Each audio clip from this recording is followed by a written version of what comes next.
So Donald Trump just stood in front of the world for the longest State of the Union in U.S. history and didn't just give a speech. He issued a set of orders. He shamed the room and he demanded new laws to target immigrants, and he made it very clear the era of protection for citizens over illegal aliens is, in his mind, the only rule that matters now. And if you think that's just a Washington story, well, you're not looking at what's happening right over the border. At the exact same time, Canadian Conservatives are lifting the same script. They're coming for refugee health care, calling it Deluxe benefits or fake refugees. And while they do that, Alberta is officially counting signatures to walk away from Canada entirely. The border is disappearing, but not the way that you think. The politics of blame have crossed over. And today, we're looking at the Trump Conservative Connect, Alberta's referendum, and why your health system is the next target in this border-hopping franchise of fear. So let's start with what actually happened in that room in Washington. Trump used a big chunk of that record-breaking time to talk about one thing: immigrants as a threat. He hits the line, the first duty of American government is to protect American citizens, not illegal aliens. It was pure choreography, Deb. Republicans all leaped to their feet chanting, USA, USA, and Democrats, they stayed seated. He turns, points at them, and says that they should be ashamed. That wasn't policy, that was a loyalty test. If that was just confined to the United States, we could at least say, that's their mess. But it isn't. Because while he was scolding Democrats for not standing up on command, conservatives in Ottawa were getting ready to stand up for something else: cutting health care for asylum seekers. This is where the copy and paste really kicks in. In Canada, we have something called the Interim Federal Health Program. It covers basic medical care for refugee claimants and some other groups while their cases are being processed. Think primary care, hospital visits, emergency treatment. It's not spa days, it's not gold-plated everything, just basic medicine so people aren't showing up in the ER in the crisis. But if you listen to Pierre Poilevre and his crew, you'd never ever know that. They're blasting out posts about deluxe benefits for fake refugees. They say they'll bring a motion to review and cut back those benefits and ramp up deportations. It's the same trick Trump just pulled on live TV last night. Redefine basic dignity as some kind of luxury package and then act outraged that the outsiders are getting it. And notice how both stories are framed? In Washington, it's protect citizens, not illegal aliens. In Ottawa, it's protect Canadians, not fake refugees. Nobody actually needs to prove anything is fake. You just throw the word out there, and that lets people's worst assumptions do the work. The real numbers rarely make it into the sound bites. The price tag for refugee health is a rounding error compared to what we spend on corporate tax breaks, defense contracts, or cleaning up after climate disasters. But you don't see press conferences with a minister standing in front of a pipeline apologizing for deluxe subsidies for oil companies. Yeah, we're talking about basic doctor visits here, so people don't end up in the ER with a life-threatening crisis that costs taxpayers 10 times more. This isn't about saving money, it's just theater. It's about hurting the people at the bottom to look tough for the cameras. And when you cut healthcare coverage for asylum seekers, they don't just vanish. They still get sick, and they still need help. There's a great piece by Danielle in the Winnipeg Free Press that calls this Poilevre's political tell. You only pull this move when you're bleeding support. Poilevre is losing MPs to the Liberals, his popularity is tanking against Mark Carney, so what does he do? Well, he drops a video attacking refugee health benefits. It's the classic move. When you're in trouble, attack the people who can't vote and who can't talk back. It is so intellectually dishonest. And Poilevre is ignoring the fact that the government already added co-pays for things like prescriptions. He's manufacturing a crisis about fraudulent claims when the actual data from the Immigration and Refugee Board says 80% of claims are valid. He also claims we aren't deporting people, but the numbers show that we are right on track for a record year of deportations. It's exactly what Trump did, describing a fantasy where criminals are running wild just to keep people afraid. It's a brilliant, cynical trick. You take a person who's fleeing a war zone or a regime, the very people Canada has always taken pride in helping, and you rebrand them as a scammer and getting a spa package. And nobody is doing this theater more aggressively right now than Danielle Smith in Alberta. This is the ultimate bait and switch. Remember just 2 years ago? Smith was the biggest cheerleader for population growth in Canada. She stood there and told us that her goal was to double Alberta's population to 10 million people by 2050. She was practically begging people to move to Alberta. Alberta is calling. She wanted the workers, she wanted the growth, she wanted the tax base. But now that she hasn't built the schools or hired the doctors to handle the people she invited, she's pointing the finger at them. It's a total scapegoat. Smith has spent her time picking fights with doctors and underfunding that system. And now that you can't find a family physician, she points at a refugee and says, there's your problem instead. She's blaming a refugee for a problem her own budget caused. And her latest move is the ultimate, hey, look over there ploy. She's staging a referendum on October 19th with 9 different questions. 9 questions. It's designed to confuse and overwhelm.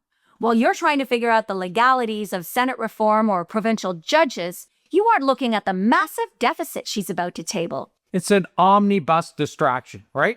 By the time you get to question 9, she's hoping that you're so exhausted by Ottawa interference talk that you'll just check yes on everything else. It points everyone in the same direction. Ottawa is the enemy, migrants are the burden, and only this massive confusing power grab will save Alberta from ruin. In her televised address, she blames population growth, over 600,000 people in 5 years, for deficit, school crowding, hospital pressure. Then she slides the idea that international students, temporary foreign workers, asylum seekers, they're the ones pushing things over the edge, and the province needs the power to slam the gate. And here's what she doesn't linger on. A huge chunk of that population growth is Canadians moving from other provinces. People from Ontario, BC, the Maritimes. Albertans aren't exactly standing at the border asking to see anyone's passport before they buy a house or hire them. It's only when you can't balance the books that the migrant worker suddenly becomes the official villain this month. And while she's promising to take back control, her own government has been underfunding healthcare, picking fights with doctors, and treating nurses like they're disposable. Then, when people can't find a family doctor, guess who they're told to blame? Not the premier, not the budget, not the big oil royalty deals. Blame the refugee clinic. Listen, in Canada, healthcare is a provincial responsibility. The federal government provides funding via transfers, but the actual delivery, the budgets, the hiring of doctors, and the management of waitlists are 100% the job of the premier.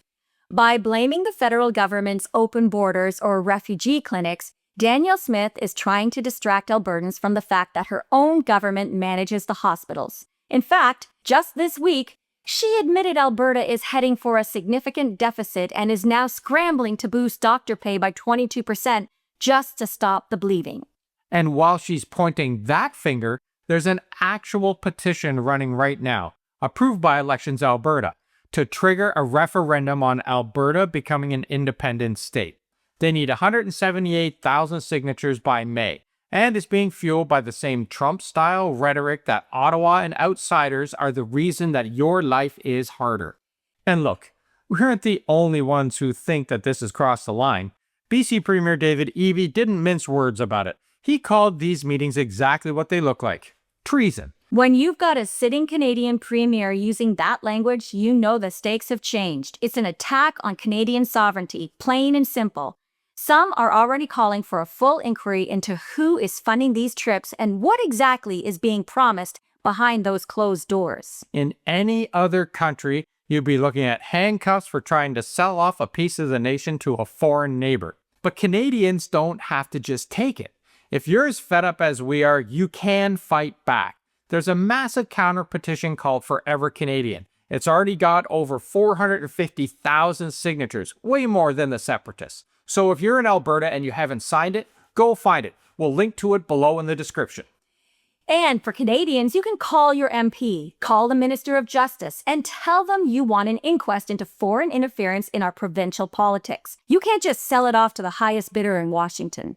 But meanwhile, back in reality of immigration, the same people they're scapegoating are keeping the lights on and the doors open. Refugees working in warehouses, migrants staffing long-term care homes, international students paying outrageous tuition and still pulling night shifts. None of that gets a standing ovation in the House of Commons, does it? And Carney's message has basically been this: you cannot build a serious modern economy by blowing up trade, turning away workers, and shredding your own charter values every time someone in a loud suit demands it. You want stable pensions, functioning hospitals, predictable energy policy. But the temptation is powerful. It always is. It's much easier to believe that your rent is high because of a refugee than because of a landlord. It's easier to believe that your ER wait is long because of fake claimants rather than because politicians let the system hollow out for years while lining their own pockets. It's easier to rage at a stranger's accent than to read a budget line. And that's where this really links back to you. Because this isn't just some elite chess match in Ottawa and Washington. This stuff filters down through school board meetings, town halls, backyard barbecues. You hear a line in a speech about protecting citizens, not illegal aliens, and suddenly your neighbor starts talking about how they're just asking questions about who deserves care. The Alberta NDP deputy leader, Rocky Pancholi, came out and said it plainly. These referendum questions are stoking hatred and fueling racism. They're calling it for what it is, a coordinated effort to pick on racialized newcomers to hide a $6 billion deficit. It's the ultimate us versus them play, isn't it? When you use words like fake refugees and shared values as a dog whistle, you aren't just talking about budgets. You're telling a specific group of people that they don't belong here. It's tragic, Dave, because Canada's strength has always been our refusal to fall into that trap. But when a premier and a federal opposition leader start using the same blame the immigrant playbook that we saw at the Trump State of the Union speech, it gives people permission for that kind of talk to move from fringes right into our own backyards. But here's the good news. These moves aren't as popular as their champions pretend. Polls show most Albertans still want to stay in Canada. Most Canadians support immigration and refugees when you explain the facts instead of just throwing around insults. But the danger isn't that everyone agrees with this stuff. The danger is that people get tired, they tune out, and they let very loud minority voices write the rules. So here's our ask for you today. Pay attention to the echoes. When you hear talk about protecting citizens, not illegal aliens, tell people the facts, because that's the moment that we have to decide what kind of country we actually are. This blame the stranger rhetoric, it's an import. It's a low-effort, low-intelligent, high-drama style of politics that belongs in a different era and in a different country. But Canadians are smarter than that. We know that picking on the vulnerable doesn't fix a $6 billion deficit, and it doesn't hire more doctors. It's time to call this exactly what it is, an attempt to distract us with a made-in-Washington division while our own institutions are underfunded. So true, and we want to hear from you. What worries you more right now? The Conservatives going after refugee healthcare, Alberta's independence vote, or Washington-style politics crossing the border? Drop your thoughts in the comments because we read them all. And if you live in Alberta, tell us what you're actually seeing at those petition tables. Are people all in on leaving, or are they using this as a protest against Ottawa? Because those are two very different things with two very different outcomes. And hit that like button, subscribe, and if you haven't yet, check out our merch store, Substack, and the A-Team if you want to support independent voices while the mainstream media gets corporate filtered. Thanks for watching, everybody, and we'll see you tomorrow. Ciao for now.